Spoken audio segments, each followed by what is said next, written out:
보도의 진실과 시청자의 진심을 알아봅니다. YTN 뉴스 FM 열린 라디오 YTN의 프로듀서 김양원입니다.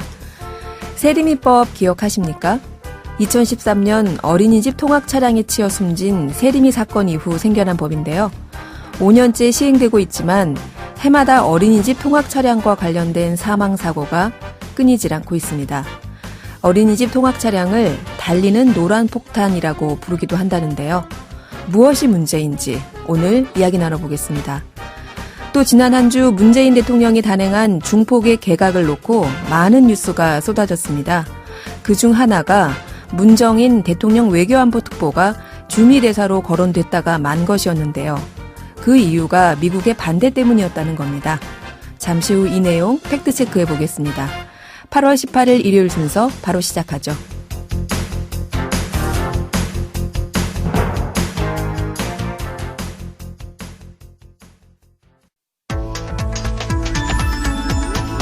미디어가 전하는 이슈에 대한 다양한 분석과 팩트체크까지 바로 보고 뒤집어 보고 꼭꼭 씹어보기 위한 미디어 비평 프로그램 열린 라디오 YTN.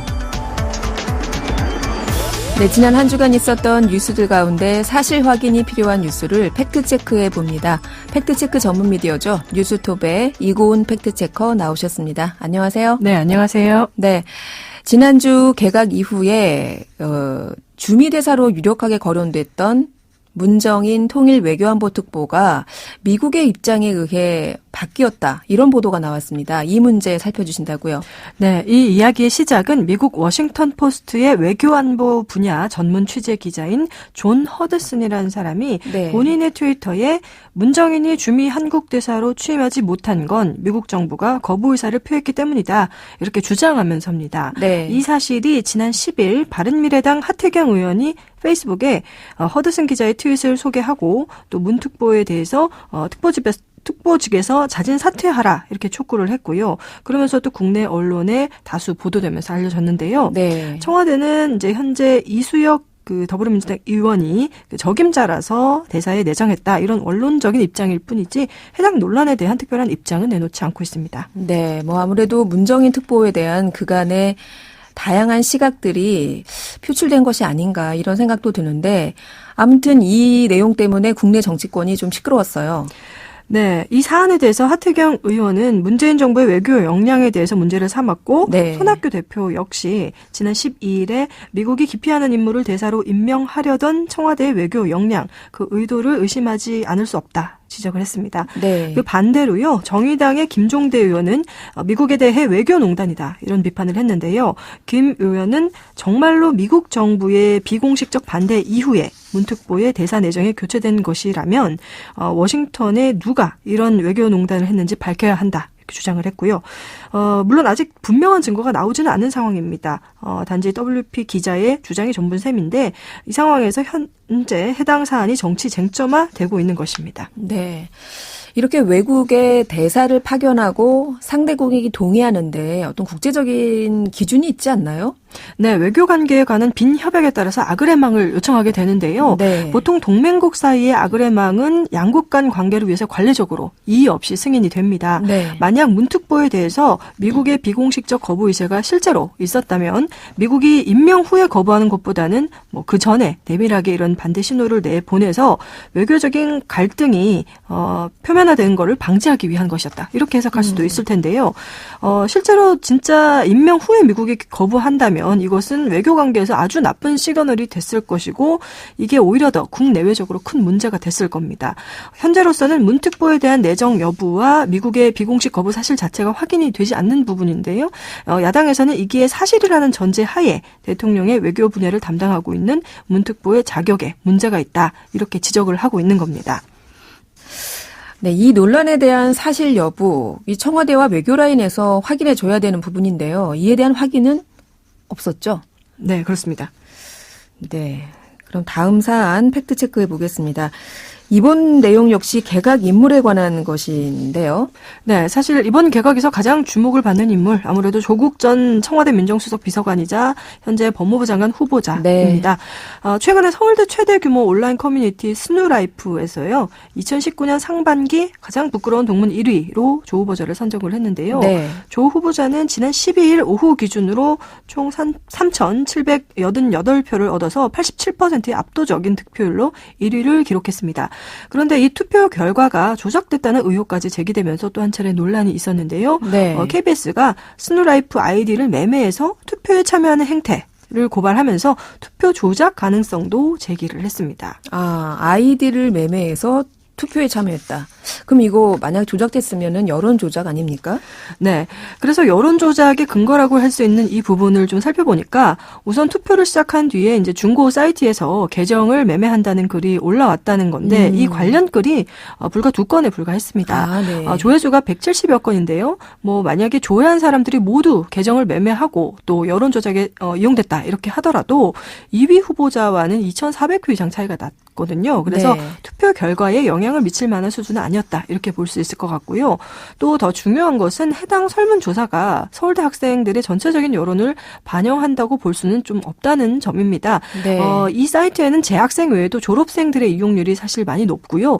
해당 조사가 정식 여론조사처럼 제대로 된 샘플링에 의해서 이루어진 것이 아니다. 이런 문제도 있습니다. 네, 이 서울대 스누라이프의 가장 부끄러운 동문, 3년 전에는 그 우병우 전 청와대 민정수석이 1위에 올라서 또 한 번 화제가 됐기도 했거든요. 네. 2016년 당시에 스누라이프의 익명의 유저 게시글로 제안이 됐고요. 네. 당시 우 전 수석이 1위를 차지했었습니다.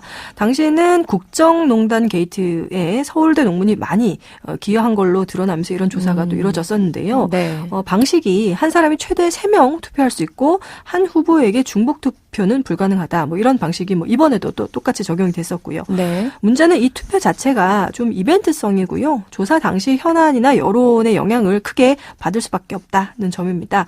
결국 서울대 출신 정치인에 대해서 서울대 출신들이 어떻게 생각하느냐, 그 호불호의 정도는 확인할 수 있지만 이 언론이 화제성에 기인해서 현재처럼 이 상당량을 보도할 정도로 중요하고 엄중한 조사라고 보기에는 조금 조심스러운 부분입니다. 네. 실제로 보수 언론에서는 이 조사 내용을 다소 중요하게 활용하면서 보도하고 이른바 조국 때리기용으로 쓰고 있습니다. 네, 그렇습니다. 마지막으로 한 가지 뉴스 더 살펴보겠는데요. 일본의 수출 규제 조치가 장기화되면서 근본적 계기가 됐던 지난 2018년 대법원 전원합의체 판결에 대한 다른 의견들이 제기되고 있고요. 이게 또 최근에 논란이 됐죠?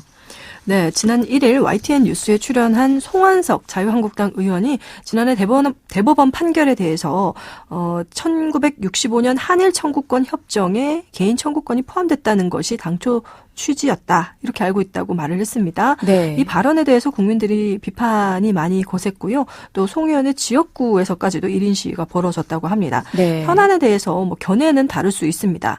하지만 이제 송 의원의 발언은 사실 자체 여부를 따져볼 이 팩트체크의 필요가 있는데요. 송 의원은 방송에서 판결문을 보고 그렇게 이해했다. 발언을 했는데 실제 판결문을 보면 송 의원의 발언이 사실이라 보기는 좀 어려웠습니다. 네, 그래서 팩트체크해 보시니 실제 판결문을 보니까 결론이 어떻게 나옵니까? 해당 사건이 바로 2018년 10월 30일 대법원 전원합의체 판결이죠. 강제징용 피해자 4명이 일본 신인철주금 상대로 낸 그 손해배상 청구 소송의 결과입니다.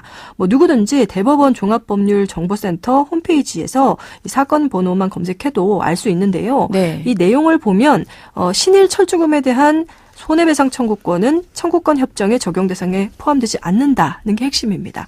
즉 1965년 한일 청구권 협정에서 개인 청구권이 소멸되지 않았다고 판단을 한 것이고 그렇기 때문에 결국 송 의원의 말과는 사실이 다른 내용이 되겠습니다. 그럼 송 의원이 그 문장 해석을 좀 잘못하신 건가요? 글쎄요. 그건 송 의원 본인만이 알 수 있을 것 같은데요. 네. 송 의원의 주장에 대해서 더불어민주당 박주민 최고위원이 이렇게 말을 했습니다. 송 의원의 주장은 참여정부 당시 민관 공동의 결론, 헌법재판소의 결정, 최근의 대법원의 판결, 심지어 박근혜 정부 당시 한국 정부의 공식 입장과도 완전히 상반되는 내용이다. 이렇게 비판했는데요. 네. 이렇게 분명한 역사적 기록을 토대로 하고 있는 사실조차 부인하는 정치인의 행태에 대해서 국민들이 아무래도 여러모로 신뢰나 지지를 보낼 수는 없을 것 같습니다. 네, 일본의 경제 보복으로 인한 한일 갈등이 계속되고 있습니다. 이렇다 보니까 일부에서 망언 수준의 확인되지 않은 뉴스들이 종종 튀어나오고 있는데요. 나라 안팎이 이렇게 어수선할수록 좀 더 신중하고 책임 있는 모습이 필요해 보입니다. 오늘 말씀 감사합니다. 네, 감사합니다. 네, 뉴스톱 이고은 팩트체커였습니다. 진실을 전합니다. 진심을 다합니다. 시청자 여러분의 목소리에 귀 기울이는 YTN 뉴스 FM 열린 라디오 YTN 토요일과 일요일 저녁 8시 20분에 방송됩니다. 한 주간 YTN 라디오에서 방송된 프로그램들을 모니터링하고 평가해보는 시간입니다. 김덕년 시청자 평가원 나오셨습니다. 안녕하세요. 안녕하세요. 네, 이번 주에는 어떤 프로그램 살펴볼까요? 네, 오늘은 뉴스 FM 조연지입니다를 살펴보고자 합니다. 정오에 만나는 음악 뉴스쇼를 표방하고 있는데 그 취지를 얼마나 잘 구현하고 있는지를 중심에 놓고 살펴보고자 합니다. 음악 뉴스쇼란 규정에서 무게중심은 음악에 있을까요? 아니면 뉴스쇼에 있을까요? 네, 세 개 지금 물어보시는 거죠? 네. 네, 저는 이 음악과 함께하는 뉴스 이렇게 알고 있어요. 이 프로그램의 기획 의도를. 평가원님은 어떻게 보셨습니까? 네, 프로그램의 전반적인 특성, 요소별로 할애되는 시간 비중 등을 고려할 때 음악 쪽에 무게중심이 놓여있다고 보는 게 자연스럽습니다. 정오부터 오후 2시까지라는 프로그램의 방송 시간대를 생각해보면 이는 당연한 현상이라고 할 수도 있겠습니다. 네. 전통적으로 다수의 라디오 방송에서 이 시간대에는 음악 프로그램이 자리했습니다. 그렇죠. 일터와 학교 등에서 오전 일과를 마무리하고 점심과 한 잔의 차로 재충전을 하지만 그럼에도 밀려오는 졸음을 피하기 어려운 시간대에 경쾌한 음악을 앞세운 라디오 프로그램이 청량제 역할을 하기 때문일 것입니다. 저는 뉴스 FM 조연지입니다가 이 시간대 음악 프로그램들이 공통적으로 맡는 기본 역할을 충실히 소화하고 있다고 봅니다. 네. 이 프로그램이 내세운 음악 뉴스쇼라는 전제가 프로그램에서 어떻게 구현되고 있는지 평가해 보겠습니다. 먼저 생각해 볼 사항은 뉴스쇼인가 뉴스 플러스 쇼인가 하는 것입니다. 네. 보통 뉴스쇼라 하면 방송 진행자가 현장 연결을 통한 상황 중계나 출연자 대담 등을 통해 시사 문제를 다루는 보도 프로그램을 말합니다. 뉴스 FM 조연지입니다는 이와는 거리가 멉니다. 그러한 의미의 뉴스쇼라기보다는 뉴스 플러스 쇼가 담긴 음악 프로그램으로 봐야 할 것입니다. 네. 뉴스 프로그램보다는 음악 프로그램에 가깝다라고 평가를 해주셨고요. 자, 그럼 먼저 뉴스 비중부터 한번 같이 살펴볼까요? 네. 프로그램에서 뉴스를 다루는 코너로는 우선 조간 기사를 보통 3건 소개하는 뉴스 살롱, 그날 오전 뉴스 중 3건 정도를 전하는 뉴스 업데이트가 있습니다. 매일 방송되는 이 코너들과 달리 뉴스를 품은 음악, 과학을 품은 뉴스는 주 1회 방송됩니다. 넓게 보면 극한 상사도 기사에 소개된 소재를 다루는 경우가 꽤 있다는 점에서 한 발은 뉴스에 걸치고 있는 셈입니다. 이 정도가 뉴스 요소의 거의 전부라고 볼 수 있는데요. 연성 기사로 분류되는 분야 위주라는 점이 눈에 띕니다. 네, 뉴스 관련 코너들은 좀 짧게 느껴진다라는 평가셨던 것 같은데요. 그러면 뉴스 플러스 쇼에서 쇼에 해당하는 요소는 어땠습니까? 네, 쇼에 해당하는 요소는 그 수는 적지만 강력하고 인상적입니다. 극한 상사가 이를 대표하는데요. 리얼 시사 꽁트 도전기를 표방한 극한 상사는 진행자의 1인 다역 목소리 연기로 이루어집니다. 네. 편마다 다소 차이가 있지만 전반적으로 리얼 시사 꽁트로서 어느 정도 궤도에 올랐다고 해도 지나치지 않을 것 같습니다. 이처럼 이 프로그램은 큰 틀에서 음악, 뉴스, 쇼라는 3가지 요소로 이루어져 있습니다. 그렇다면 음악 뉴스 쇼라는 지향을 충실히 구현하고 있다고 할 수 있을까요? 명실상부한 음악 뉴스 쇼라고 하기는 아직 어렵지 않나 하는 생각이 듭니다. 네, 음악과 뉴스, 쇼 이게 3가지 부분에 대해서 평가를 해주셨는데 그런데 명실상부한 음악 뉴스 쇼는 아직 아니지 않냐라고 말씀해 주셨어요. 어떤 점에서 그렇습니까? 먼저 음악, 뉴스, 쇼가 유기적으로 잘 어우러지기보다는 각 요소, 그중에서도 특히 음악과 뉴스가 시쳇말로 따로 노는 모습이 심심찮게 보입니다. 네. 오프닝과 일정하게 연결 가능한 곡을 첫 곡으로 고르는 것 등 몇 가지를 제외하면 음악과 뉴스가 유기적으로 상호작용하고 있는지 의문입니다. 다시 말해 음악은 음악대로 가고 약간의 뉴스 요소는 음악과 무관하게 언급되는 경우가 많습니다. 구성의 짜임새도 보완이 필요해 보입니다. 네. 여기서 핵심은 음악, 뉴스, 쇼 가운데 뉴스에 해당하는 부분일 텐데요. 두 가지 사례를 생각해 볼 수 있습니다. 하나는 기존 코너 가운데 귀로 배우는 연애처럼 음악, 뉴스, 쇼 중 어느 요소에 해당하는 것인지 애매한 경우가 있다는 것입니다. 네. 다른 하나는 8월 7일 방송에서 다른 날 같으면 극한 상사가 배치될 자리에 초대석이라는 코너가 들어가고 그 주인공으로 YTN 사옥에서 전시한 화가를 출연시킨 것입니다. 방송을 들으면서 이것이 음악 뉴스 쇼라는 프로그램 정체성과 어떻게 부합하는 것일까 하는 의문이 들었습니다. 네. 프로그램에 연성 뉴스의 이런저런 분야를 과하게, 그것도 때때로 이것저것 끼워넣는 식으로 배치하는 것은 아닌지 점검이 필요해 보입니다. 기본 바탕인 음악을 강화하고 뉴스는 그것에 곁들이는 정도만 다루며 다른 프로그램과 확실한 차별점인 극한상사라는 분명한 쇼 요소로 방점을 찍는 방향으로 조정하는 것도 괜찮아 보입니다. 네, 오늘은 김덕년 시청자 평가원께서 뉴스 FM 조현지입니다에 대해서 아주 분석적으로 살펴주셨던 것 같아요. 오늘 말씀 감사합니다. 감사합니다. 네, 지금까지 김덕년 시청자 평가원이었습니다.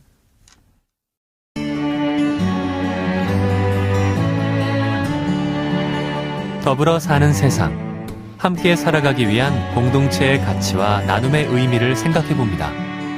열린 라디오 YTN. 지난 9일이죠. 강원도 홍천에서 5살 아이가 어린이집 차량에 치여 숨졌습니다. 해당 차량에는 어린이집 차량이 의무적으로 설치해야 하는 후방 카메라가 없었는데요. 어린이집 통학 차량에는 지난 2014년부터 후방 카메라 설치가 법적으로 의무화됐지만 이 사고 차량은 법 시행 이전에 어린이집 차량으로 등록돼 있어서 법 적용 대상에서 제외된 겁니다. 2015년 세리미법이 시행되고 있지만 사고는 끊임없이 계속되고 있고요. 왜 그런지 오늘 이 문제 함께 이야기해 보겠습니다. 한국생활안전연합의 정용경 정책실장 전화 연결돼 있습니다. 안녕하세요. 예, 안녕하세요. 네. 세리미법이 시행된 지 올해로 5년째인데요. 지난 5월에 일어난 인천 송도죠. 축구교실 통학버스 사고도 그렇고 또 이달에도 등원 중에 어린이집 차량에 치여서 5살 어린이가 숨진 사건도 그렇고요. 왜 자꾸 이런 일이 반복되는 걸까요? 예, 실제로 전체 어린이 교통사고는 줄어들고 있는데 반해서 통학버스로 인한 어린이 교통사고는 2010년에 비해서 한 2.4배 정도 증가한 것으로 나타나고 있는데 네. 가장 큰 문제점은 어린이 통학버스 관련 법이 있지만 법의 사각지대가 존재한다는 것입니다. 네. 어린이 통학버스 사고가 발생할 때마다 실은 어린이 통학버스 관련법이 개정되고 그리고 적용 대상 그리고 관련 내용 이런 것들이 늘고 있는데 네. 이번에 이 두 사건처럼 법의 사각지대가 존재한다는 것이죠. 송도 스포츠클럽 같은 경우에는 어린이 통학버스 법에 적용되지 않는 차량이었고 강원도 홍천 어린이집 같은 경우에는 이 법 적용 이전에 등록된 차량이라서 어린이 통학버스 관련 법은 개정됐지만 네. 실은 똑같이 운영되는 어린이 통학버스가 어떤 차량은 적용 예외 대상이 발생하고 있다는 게 또 문제인 것 같고요. 네. 두 번째는 어린이 통학버스에 대한 안전장치를 계속 사고가 날 때마다 지속적으로 추가를 하고 있거든요. 네. 하지만 사고는 계속 늘어나고 있다는 건 이 안전장치가 어린이 통학버스에 대한 근본적인 대책은 아니라는 것입니다. 네. 그래서 어린이 통학버스 같은 경우에는 결국 사람에 의해서 운영되는 것이고 네. 운영자나 운전자가 안전하게 관리하고 운영하는 것이 무엇보다 중요한데 네. 실제로 우리나라에서 어린이집이나 유치원의 어린이 통학버스가 가장 많이 운영이 되고 있거든요. 네. 근데 우리나라의 어린이 통학버스는 미국의 옐로우 버스를 도입한 건데 네. 이 옐로우 버스는 실은 영유아를 대상으로 하는 게 아니라 초등학생 이상의 아이들의 통학을 위해서 운영되는 거거든요. 네. 근본적으로 솔직히는 이용 대상도 맞지 않고 그다음에 이제 어린이집이나 유치원에 어린이 통학버스 지도를 하고 있는 교사분들이 네. 이분들을 별도로 지도교사를 두시는 게 아니라 네. 교사의 업무의 일부분으로 이거를 하다 보니까 네. 실은 본연의 업무에 집중하지 못하게 되고 네. 오히려 이게 이제 업무 과중을 불러일으키게 되는 그런 것도 있고 운전자나 운영자분 같은 경우에도 2년에 3시간 교육을 받고 있어요. 네. 하지만 이런 3시간 교육으로 어린이 통학버스에 대한 이해라든가 뭐 민감도 이게 강화될 수는 없죠. 결국 이런 게 이제 전반적으로 운영하는 분들도 이 통학버스에 대한 안전 의식이 좀 부족하고 네. 이런 걸로 인해서 또 사고가 일어나고도 있고요.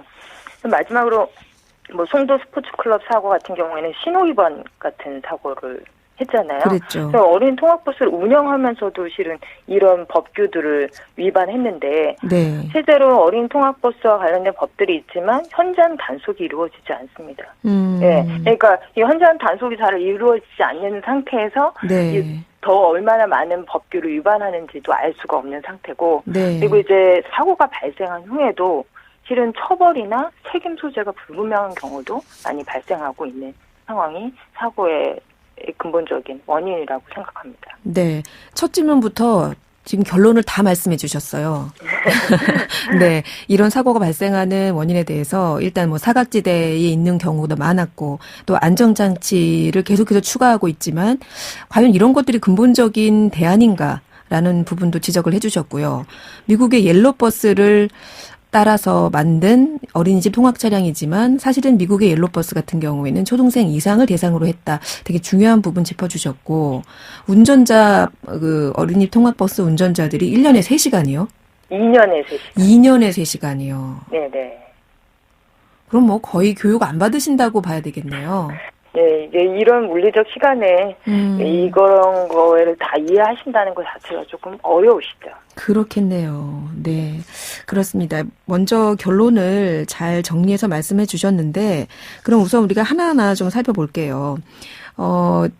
워낙 이제 큰 사고였고, 또 그 여파가 컸기 때문에 저희가 많이 기억을 하고 있어요. 지난 5월에 발생했던 인천 송도 축구교실 통학버스 사고.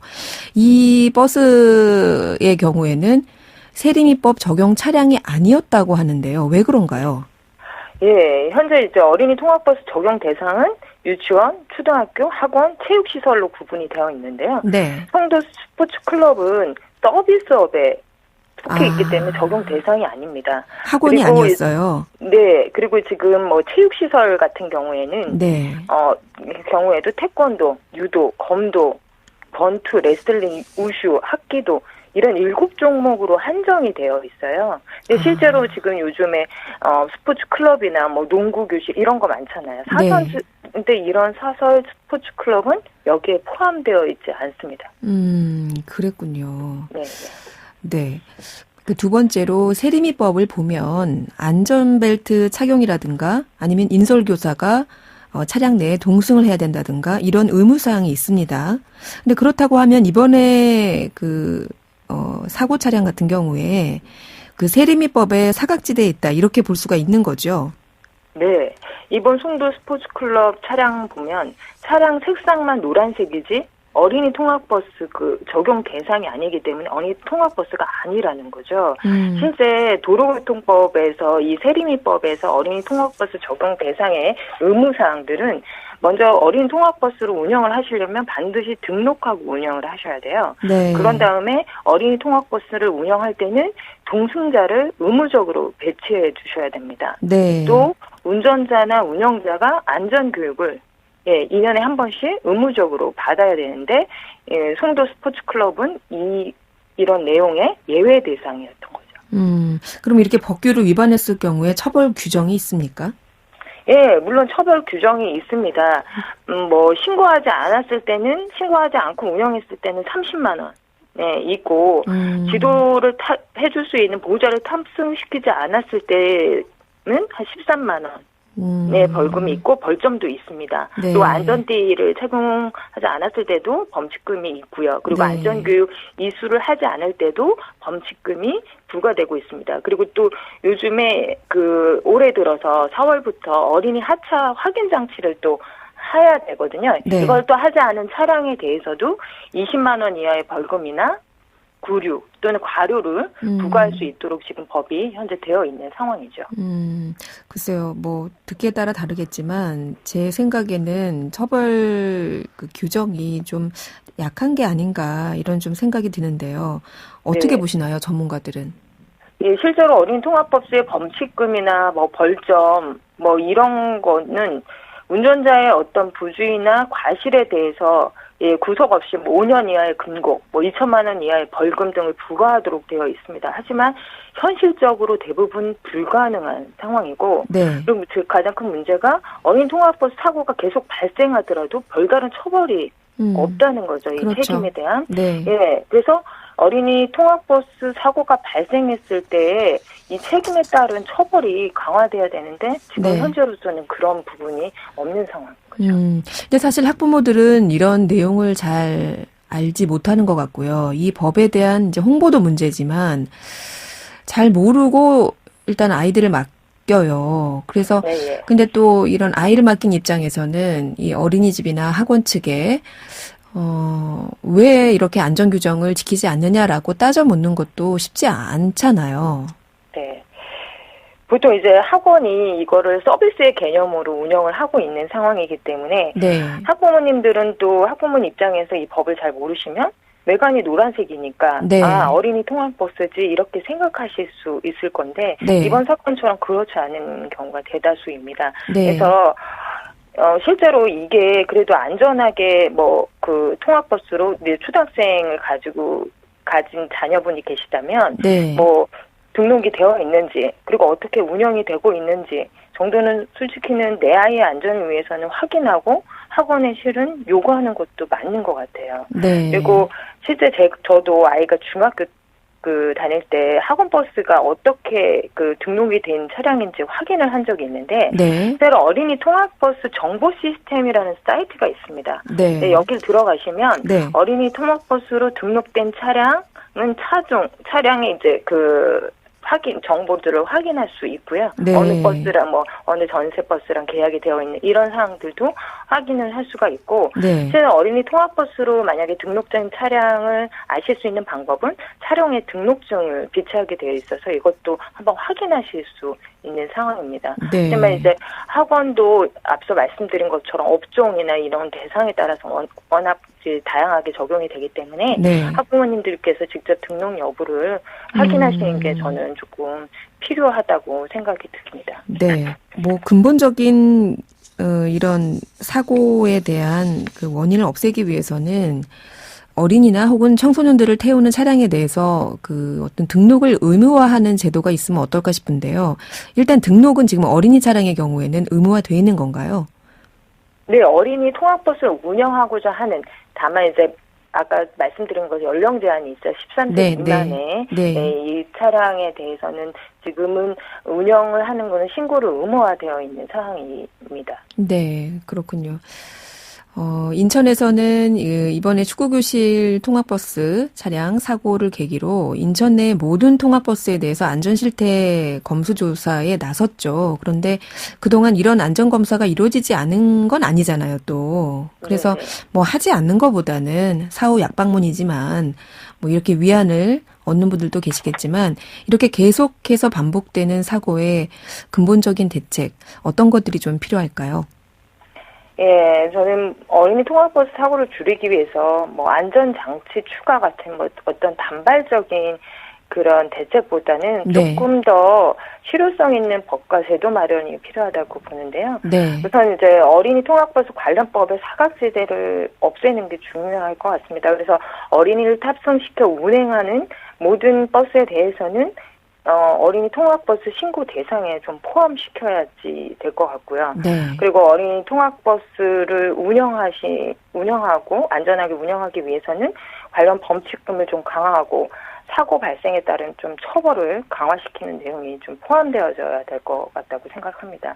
네. 그리고 어린이 통학버스를 운영하는 분들한테 계속 규제만 과할 것이 아니라 네. 이런 시설에 대한 지원 대책도 같이 마련되어져야지만 좀 안전하게 운영이 될 것 같은데요. 그렇겠죠. 미국의 경우에는 어린이 통학버스를 전담으로 하는 회사를 지자체가 지정을 해서 네. 전담 회사의 차량을 이용할 수 있도록 이렇게 하거든요. 근데 우리도 이렇게 좀 그 소규모 시설들도 많고 영세 시설도 많잖아요. 네. 근데 이런 전담회사 차량을 이용할 수 있도록 여건을 좀 마련해 준다든가 아니면 차량 운영 비용을 일부 지원하는 그런 대책이 좀 필요할 것 같고, 그다음에 무엇보다 이게 사람이 운영하는 부분이기 때문에 어린이 통학버스를 탑승하는 이 지도자에 대한 지원이 좀 필요할 것 같아요. 그래서 지금은 현재 뭐 교사분들이 하고 계시지만 어린이집이나 네. 유치원은 네. 이런 것들을 교사가 하는 게 아니라 학부모들이 좀 하게 해서 네. 이 학부모들의 인건비를 지원해 준다든지 그런 지원 대책이 좀 필요할 것 같고요. 네. 그리고 이제 일반 운전자도 어린이 통학버스 보호에 대한 좀 안전의식이 변화돼야 될 것 같아요. 네. 실은 어린이 통학버스 특별보호 조항이 있는데 이게 거의 지금 잘 지켜지지 않습니다. 네. 왜냐하면 이거에 대한 단속도 이루어지지 않았기 때문에 그런데요. 네. 그래서 이렇게 지속적으로 어린이 통학버스 보호에 대해서 단속도 하고 그다음에 같이 홍보도 좀 해서 네. 아이들이 타고 있는 버스는 그치 우리가 모두 다 안전하게 지켜줘야지라는 이렇게 최우선으로 보호하는 분위기가 형성되는 것이 어린이 통학버스 사고를 줄여나가는 데 가장 근본적인 대책이 아닐까 생각합니다. 네, 말씀 듣고 보니 결국엔 비용의 문제가 외면할 수 없다라는 생각이 좀 드는데요. 영세한 업체도 많습니다. 이런 학원이나 어린이집이. 그런데 정부가 너무 이런 곳에만 이런 대책을, 교통안전 대책을 맡겨둔 채 예산 지원이나 정책적인 지원을 좀 방관하고 있지 않았나 이런 생각이 드네요. 실장님 마무리 말씀까지 잘 들었고요. 오늘 말씀 감사합니다. 예, 감사합니다. 네, 지금까지 네. 한국생활안전연합의 정윤경 정책실장이었습니다. 열린 라디오 YTN 8월 18일 일요일 순서 이제 마칠 시간입니다. 저희 프로그램은 YTN 라디오 홈페이지와 YTN 라디오 애플리케이션 예스를 통해서 다시 듣게 하실 수 있습니다. 오늘 끝곡으로 앤마리의 2002 준비했고요. 저는 다음 주 토요일 저녁 8시 20분에 다시 돌아오겠습니다. 지금까지 김양원이었습니다. 고맙습니다. I will always remember the day you kissed my lips, light as a feather. And it went just like this. No, it's never been better than the summer of 2002. We were only 11, but acting like grown-ups, like we are in the present. Drinking from